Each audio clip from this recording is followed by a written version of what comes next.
Welcome to A1R Psychic Radio here on Moonstruck TV with Amanda Hall Psychic all the way from the Gold Coast in Australia.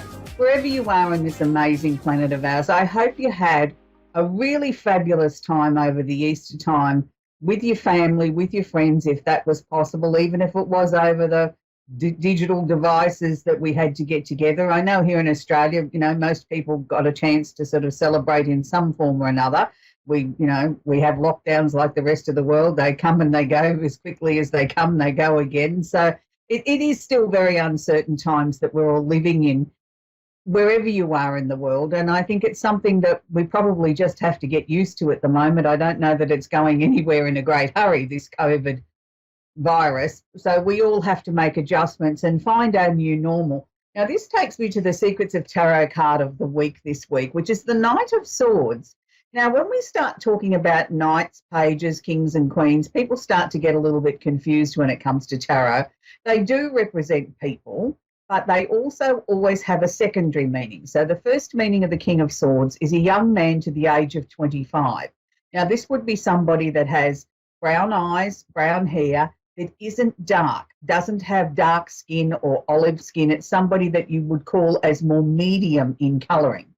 The secondary meaning is a speedy situation or a finish. Now, this is what I think applies to most of us around the world, is that we have the opportunity to charge forward, to bring things to us in a speedy way to a conclusion, or we're charging into battle, we're charging into a speedy situation. Well, if we all got our speedy situation hats on and really started to try and charge towards the finish line of trying to beat COVID-19, in as much as if we all did as we were asked and wear a mask, socially distance, wash our hands and try and minimise our risk of COVID, I think we could bring this virus under control. But it would take collectively each and every one of us to do it all simultaneously so that the virus would have nowhere to jump to. It's like a bad penny. It keeps turning up because we allow it to keep turning up, because we get a little bit tired, we get a little bit fatigued, we think, I can't be bothered, or this has just gone on for too long. But I personally believe if we collectively around the world decided to all wear a mask consistently every time we left the house for a month, I reckon we could bring this virus under control pretty damn quickly. I know that's a huge ask and it's not up to me to ask the world to do that, but that's just my personal thoughts. So we're going to move on to the astrology section of the show. And look, I've had a number of people asking me, Amanda, can you do the 12 signs? Well, no, we only have a limited amount of space on the show for us to be able to talk about astrology each week. So when I do an astrological forecast or talk to you about where the planets are sitting currently at this time in the world, yes, it does apply to each and every one of us, no matter what your star sign is. The only way that it intensifies or becomes more directed at you is if I'm talking about your personal sign. So if I'm talking about your personal sign and you come under that sign, of course, the energy that I'm talking about is going to be more amplified, more intensive, going to affect you more than it is a sign that it isn't in. So, the planetary energies can only be in one of the 12 signs. So that one sign will be more electrified or more amplified than the other 11. But the message is the same for each and every one of us. The planets, as they dance their way around the zodiac, are called transits. And this does affect our day-to-day lives. And some planets move faster than others. The moon only takes 2.5 days to go through a zodiac sign. The sun takes a month. And so the list goes on. So we need to be aware of how these changes really make differences in our lives. And this is why I try and talk about it in a generalised way, at a snapshot of where the planets are just prior to the show. I take a look at it and I sort of, put it up on my board so that I know what to talk about so that we can sort of all glean something for the next week. So this week our emphasis is going to be mainly on Aries because that is where the sun is at the moment. It's in the sign of Aries. So let's kick the astrological report off there. So happy birthday to all the Arians around the world. And it's a very positive time of the year, in my opinion. It's the beginning of the astrological new year. It's the first sign of the zodiac. So it's time that we all got up off the couch and started to do something positive. Start to sort of initiate new projects. Think outside the square. Do something different. Do something positive. Start those projects that you've been putting off for a while. Try and find some renewed energy, no matter what the weather is outside wherever you are locally, but let's try and do something different. So this week we lead the charge with Mercury, the planet of communication, is holding hands or conjunct Chiron, the planet, which isn't a planet, but it is known as the wounded healer. It's where in an astrology chart we find that you need to heal yourself, whether it be emotional or physical, or whether it's past life stuff that you've brought in with you from other lifetimes that need to be worked through. But this is where our emotional Achilles heel is, I suppose, if you want to look at it that way. So when we've got the planet of communication conjunct or holding hands Chiron, what this is asking us, each and every one of us around the planet, to do is to start looking at speaking up for ourselves. Is there a conversation you need to have? Is there something that you've been sitting on, that you've been holding back because you think it's been an inappropriate time, or I don't want to upset that person, or maybe they're not strong enough to handle it? But what you're actually doing is you're putting more pressure on your own physical body that doesn't need to be there. And sometimes trying to have a conversation with somebody about a niggly issue, yes, I appreciate can be very difficult, but maybe we need to find a different way of communicating it. Maybe you could put it in an email or a text message, or write a poem about it, or find a song that says the words that you want to say. It's not always about voicing something, but it is time that we need to speak up. We need to get off our chest the things that have been bothering us. Now, some of these things may go way, way back. They might go back to your childhood, and you think, well, how can I drag that up after 40 years? Nobody's going to believe me, or nobody's going to want to listen to that. Sometimes it's just a matter of releasing it, even just writing it down on a piece of paper and ripping it up and flushing it down the bathroom facility, or just burning it, having a little fire and a little ceremony and saying, be gone. You know, we don't always have to communicate with the actual other person. Sometimes it's just a matter of releasing it from us. Now, I believe if each and every one of us do at least one of those things, release something from that we should have spoken about or we've never spoken up about, I think we'll all start to feel a little bit better. Now, Chiron is also holding hands or conjunct the sun. So this is giving us the opportunity to shed light on these things, to bring things out in a very, very positive way that's positive for us. Now, bear in mind the Aries energy is about me first, and did I tell you about me first? It's not necessarily looking after everybody else's feelings and concerns around the issue. It's about you. It's about you, the individual, as being the number one person on your hit parade, that you need to make some changes for you. And by releasing old emotional issues or speaking up about something in one of the methods that I've spoken to you about, and even if it is just writing it down and ripping it up and flushing it down the bathroom facility, it's a way of releasing that after you've read it out aloud, that you're not actually hurting anybody or disrupting somebody's life, but you've got it off your chest. Now, finally, the sun is conjunct the planet Venus of love and affection. So there's two ways of looking at this. Venus here is shedding light on lots of things in a loving, positive, calming sort of way. It's asking us to do things that put a smile on our dial. But it's also the time for people that might be looking for love, that maybe you need to look outside of your comfort zone a little bit. You know, do something that really pleases you. Take up that sport or that hobby that you've been putting off, or provided that COVID restrictions enable you to do so, do something for you. And that may just be where you're going to meet the love of your life. It's also a time to sort of say that, you know, let's be thankful for the loving, positive environment that we share with other people as well, and be thankful for the things that we do have in our lives. I know this last 12 or so months have been very difficult on a lot of people, and there's been lots of changes and lots of new normals, but let's embrace that now with a loving sort of energy and say, well, look, at least I'm still alive, I'm still breathing, I'm still functioning, I've still got a life, even though it may be different to the life that I wanted. I'm grateful that I have a life, and start to love your new life, love your new normal. And I think you'll start to feel a lot better about the future then. You'll start to find that the creative juices will start to flow, ideas will start to flow in, because you're starting to accept and love what is becoming your new life.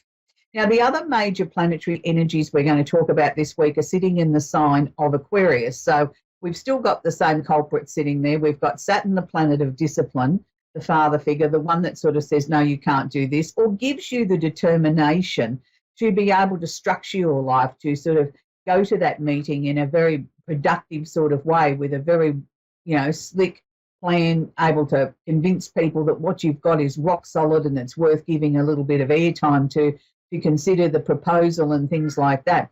Now, Saturn is actually conjunct the moon. Now, we know that the moon only sits in this sign for a very short period of time. So it's only going to be a very short window here where we've got sort of a feeling of restricting our emotions a little bit, or asking us to look at things in a more mature or more adult way, sidestep the emotions, maybe look at the emotional side of something that's troubling you in a different light. Let's look at it more in the head. What is my logical thinking telling me versus what my instincts are telling me? If you do that, I think you'll find that you'll be able to work through any emotional issues that might have needed a fresh approach and get some answers there to be able to move forward. We also have what's known as one of the Arabian parts, or the part of fortune. Now, this is not where we make a fortune in money, but this is where we look at the fortunate parts of our lives. Now, interestingly enough, this week, the part of fortune is conjunct the planet of expansion, opportunity, and luck, Jupiter, which is in Aquarius. So I look at this as we all have the opportunity to bring something wonderful into our lives in this next 7 days, but we need to think outside the square. We need to approach things in a different way. Let's not get bogged down in the negativity and the opportunities that we've missed in this last 12 or so months with COVID. Let's twist our thinking around it and say, wow, if that hadn't happened, I wouldn't have thought of this, or if that hadn't happened, I wouldn't have had this opportunity. Let's start to twist things around into a more positive frame of life, and let's start to see our lives start to open up again in ways that we never thought were possible, because we are taking a different approach to the way that we look at things. Finally, of course, we've got Pluto in Capricorn. Pluto's been in Capricorn now since 2008. We'll be there until mid next year. So Pluto's doing his final dance, where he's starting to expose things that have been hidden.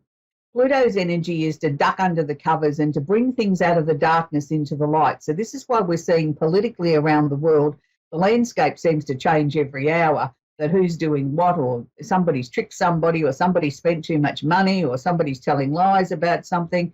And it's sort of like nobody can get away with anything. You can't just make a statement and think that the rest of the world isn't listening, because if you say something that's wrong, the rest of the world jumps on you and says, no, hang on a minute, that's not right. You can't blame us for your mismanagement or your incompetence, your end. So it's a very interesting time that we live in, because all the truth is starting to come out from underneath the covers. And there's lots of movements around the world with lots of energy that's going on. Women's rights are coming more to the forefront. There's a lot of controversy going on around the world about, Indigenous and Black Lives Matters. And there's also a lot of controversy around the world about women's issues and sexual harassment in the workplace. So all of these things really do need to come to light, and we do need to get up, wrap our arms around them and improve the situation. But it's interesting that they're all bubbling to the surface at approximately the same time. And it's no coincidence, it's in the middle of a pandemic that these things, I suppose people have had more time to think about things and think, hang on a minute, I'm not going to sit on that for the rest of my life. I'm going to get up and I'm going to talk about it and I'm going to bring it to light. So we need to be very aware of that. There's lots of activity going on at the moment. Whatever your star sign is, just embrace it and work with it. We're going to talk with Amber now in Ashton in Wyoming in the US of A. Are you there, Amber? Yes, I'm here. Do you have a question I can work with, please, Amber? Do my spirit guides or anyone have a message for me? Okay, sweetie. Look, spirit guides is one of those very controversial sort of subjects. Everybody has a different belief system, Amber, on what a spirit guide is. My personal belief is that your spirit guides are passed over relatives. To me, it makes no logical sense. Somebody that didn't know you here on earth would have any connection with you emotionally and want to share things with you about your life from the other side. So, yes, we all have spirit guides. We all have messages that come through from spirit guides. But I think the important thing is, Amber, is that we don't get bogged down on that we can't make a decision or a choice without getting a clearance first or some direct message from our spirit guides. Spirit guide energy or messages come in many different forms. It can just come in the form of that really strong feeling in the pit of your stomach that I've got this really strong feeling that this is the right thing to do. I don't know why, but my my instincts are telling me, my gut's telling me, my psychic abilities telling me that that's the right choice. Well, that then is a message from your spirit guides. It's not always do they announce themselves and say, hi, I'm Auntie Mary and I've got a message for you. They're not allowed to do that. They can put ideas, thoughts and suggestions into our conscious mind. It's up to us whether we accept them and we work through them and whether we want to work in that process. Their messages and their guidance is only ever there for us to say yes or no to. So at the moment, what I'm picking up around you, Amber, is that there's a lot of changes around you. There seems to be a lot of changes, endings and transformations taking place at the moment. I'm going to say most of this has started from the beginning of this calendar year. It started in January and it's starting to slowly build momentum. Are you looking to change your employment or your job, Amber? Yes. I actually have a new job in a couple of weeks, and I'm kind of nervous about working with my mom. I kind of feel like, I don't know, I just don't really trust her that much from things in the past, and so I'm kind of hesitant. Okay. Well, look, that's good. You're aware of the things from the past, and this is, again, your spirit guides are working with you, sweetie. You know what I mean? Like, you're not getting bogged down on it. You're aware of it. You've acknowledged it. You know that the things that have happened in the past haven't always been conducive, shall we say, to a positive connection with your mum. So you're going into this new role with your eyes wide open. But you also know that if it doesn't work out, that you have the freedom and you have the choice to look for another job and to do something that better suits you. I actually think you're going to be pleasantly surprised this time, Amber, at how well this is going to work out. I think it's a time of healing where you and your mother are going to be on a different sort of footing this time. It's almost like, yes, at first she's treating you like an employee and she's not giving you any special treatment because you're her daughter. But what she's actually doing at the same time is building a good connection with you, that she's actually pleasantly surprised at how well you're doing and that you have the ability to think on your feet, and, you know, you're showing her that you are a capable young woman of doing many, many things. So I think that's going to build a different sort of respect between the two of you.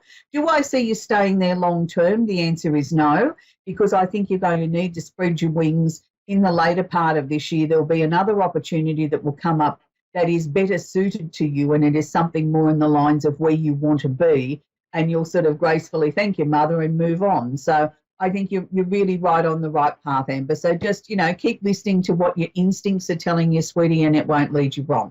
So that's where we're going to leave, Amber, and we're going to talk with Misty in Cornwall in Ontario, Canada. Are you there, Misty? Hi. Hi, Misty. Do you have a question I can work with, please, sweetie?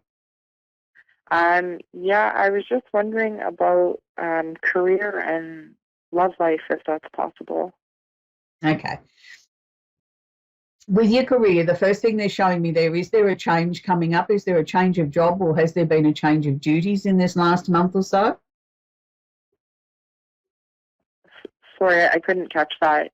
To drop all duties? Have you just changed your job, or has there been changes around the work scene for you in the last month? I would like to change my job, yes.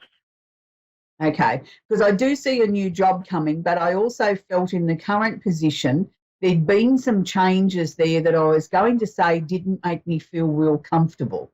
So whether or not that's just you sort of looking at things very squarely and saying, look, I can't cope with this much longer, I've got to get out of here, it's driving me mad, that might be just the intensity, the energy that I'm picking up. But it's sort of like in this last month, it's like it's really come to the forefront that I do need a new job. So that's good. Look, I'd like to say it's tomorrow, but I don't think it's quite that soon. I'm sort of looking, and this is really stretching it, Misty, the very earliest would be at the end of this month that something would come up that you'd really apply for and say, I really would like that job. I'd be more inclined to say probably the middle of next month. And, you know, when you're unhappy with something, a month seems a long time to wait. But I think we need to be sort of going into something that you can get your teeth into and you can settle into, and sort of say that I can start to see a future in the next career, you know, in the next job. It's not a matter of just changing the window dressing from one one job to another and ending up in the same situation. We need to be making sure that this has got longevity, that it's something that you can settle into. And that's why I think, even though there could be something as early as the end of the month, I'm not sure that it's the right job. You need to make sure it's right on every level. Don't just get caught up in the emotion of wanting to get out of where you are and not think it through clearly and make sure it ticks all the boxes of what you require. Because I do feel by waiting that just that little bit further in time, you will get a better job and it will lead to, real career growth. And that's what you need, not just a good job that pays well, but you need something that you can grow into as well. So on the love life score, was there somebody that really broke your heart about 3 or 4 years ago? Yes. I'm seeing some sort of connection there with that person again. I want to be very clear on this. I'm not saying don't go back if the opportunity presents itself. I'm going to ask you to be very open-minded and make sure that you look at the situation as if it was someone else's relationship, that what would you advise them to do on what's being presented to you. It's not clearly stating to me that it's the wrong thing to do to go back, and it's not clearly stating to me it's the right thing to do. What they are clearly stating to me is that you sort of feel that there's unfinished business there, but you need to make sure that when this person comes back and they start sort of, wanting to sort of reconnect with you, that you're comfortable with what's being presented. If you're not comfortable with it, then pull it up. Sometimes we need to just go back and have another look and say, gee, I had a lucky escape there. I don't want this back again. And yet, if somebody had asked you 2 weeks before that, you were still pining over them. My instincts lead me to feel that's the way this is going to unfold, but I don't want to say that for definite. But what I'm saying is that's coming up. It's not very far away. If that relationship is not what you want, there will be another one behind it within a couple of months. Now, again, it comes back to how you feel and what you feel your choices are. Always bear in mind, Misty, we never make a wrong choice. Even if you went back to this previous relationship, you only went back for a short space in time and it wasn't what you wanted, and then you decided, that's it, I'm moving on, the door's finally closed, that's fine. It's not going to prevent what I'm seeing coming in after it. All it does is it delays it a little bit. I am seeing someone new come. What about with the person I'm with now? Pardon? Sorry, I'm with somebody now. Do you see anything like between us? No, because I see someone new coming in. I'm not seeing someone new that until the earliest would be August. I mean, if you're with someone now, their energy isn't that strong to me as far as the potential of this growing into something positive. I wish I could say it was. It's just sort of like it's just sitting there and it's stale. It's not growing. It may be it's the wrong time for them. Maybe they're not ready to move forward with something more than what you've got at the moment. I think you've just got to keep an open mind at the moment, because I think you've got lots of potential around you for the one from the past, the one you're currently in, and then a new one. But this one that you're currently there, to me, I don't get any growth with that. To me, it's stagnant. And I know that's not what you want to hear, but that's what I'm seeing. That's what I'm feeling. No, you're absolutely right. Okay. Yeah, and it's not because they don't care for you. I just don't think they're in a position where they can take it forward. I agree.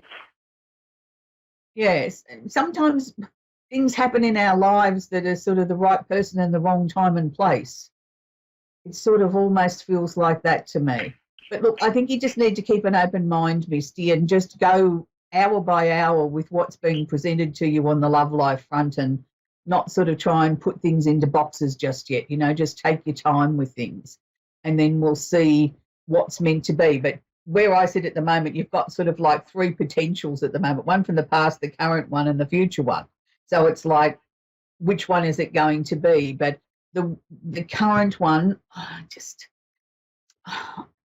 I want to get hold of that person and give them a hug and say it's going to be all right. Yet I strongly feel it's not going to be all right between you two, though. It's sort of, I come back to the wrong place, the wrong time, the wrong lifetime even. Yeah. But that doesn't mean there isn't a connection there. There is a very strong connection there. I want to be very clear on that. It's just it's just one of those situations that's just maybe not meant to be this time. Okay. Okay. All right. Well, that's where we're going to leave Misty now in Cornwall, in Canada. It's really interesting, isn't it, how people come into our lives and sometimes we sort of feel so strongly that they're meant to be. They're meant to be such a serious part of our life. And for whatever reasons, situations, circumstances, or whatever prevent that connection from progressing and moving forward. And sometimes that can be based on karma. Sometimes it can be based on, you know, we haven't completed a lesson or a journey with someone in a previous incarnation. And there's a lot of varied reasons at why these things happen. And it's not always the easiest thing to deal with, that, you know, sometimes things just aren't meant to be, even though the pull, the connection is so strong, and you sort of feel that you'll never be able to love like that again or love somebody that strongly again. And it's interesting because we don't necessarily replace that person with another person. We put that connection in a special place in our heart, and that's where we leave it. And then that frees us up to move on to a very different connection in our lives. So it's really, really interesting how love comes in many, many different forms. And for most of you that watch the show regularly, you'll know I'm a huge David Cassidy fan, and in the next week it will be his 71st birthday. So I wish all the David Cassidy fans around the world a very happy week as we celebrate the life of an amazing man. And today, of course, I have on some Cassidy Rose jewellery from the UK, which you can find details on my website, on my Facebook page about. But until next week, I think we all need to take a leaf out of David Cassidy's book and one of his most famous songs, and it was called Could It Be Forever? And I think that we have the opportunity to make our lives much more enriched, much more positive. And yes, it could be forever if that's what we really want it to be. So until next week, I hope you have an absolutely fantastic week. Enjoy some music, enjoy your Netflix or your movies or whatever around the world. Sometimes that's where our hidden messages come from in our spirit guides as well. They can give us a message or two while we're losing ourselves in a movie or a series on one of our favourite providers. So until next week, would it be forever? Most definitely. Bye for now.